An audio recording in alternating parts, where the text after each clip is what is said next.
So how did the trial and its end impact or affect you? Well, Eichmann was declared guilty, and there was, everyone assumed he would be, but you understand what the tension was the horror of what he had done.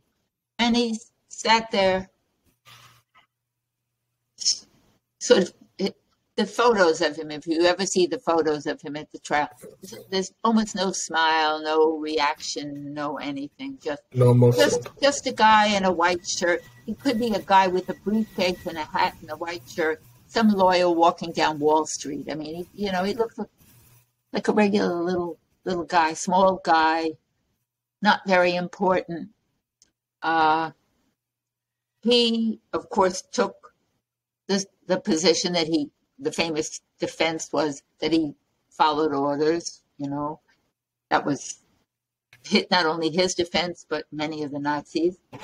I think that's like a big he was declared guilty. The sentence came later, and there was a lot of concern about what to do, because they did not want there to be a grave, because they were sure that if there was a grave, some right-wing neo-Nazis would ultimately start making it a political shrine. Yeah.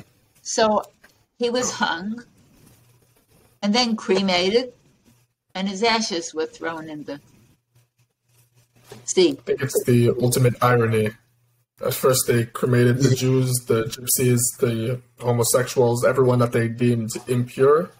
And then even with the Nazi officials in the Nuremberg trials, hung and cremated, just as they did too. Exactly. They didn't want any shrines. They didn't want any remnants. There are always people who will, we know of this in America, I won't name names, people whose graves became shrines for right-wingers and etc. And the Israelis didn't want that. But there was a lot of tension over that. Yeah. And, you asked me, I think about, was it only the Mossad that was involved? It was largely the Mossad, although I remember reading, but I can't give you a full answer on this, but I do remember reading that the famous Nazi hunter Simon Wiesenthal, he helped the Mossad in certain ways with the Eichmann case. Maybe some contacts he had, I don't know. He wasn't involved in the Argentina action, but he was involved somehow in that case. Oh, well, in that case, that answers that other question about whether independent Jews tried to hunt down Eichmann themselves or not. It was really the Mossad. And don't forget, if you've studied how they got him out of there,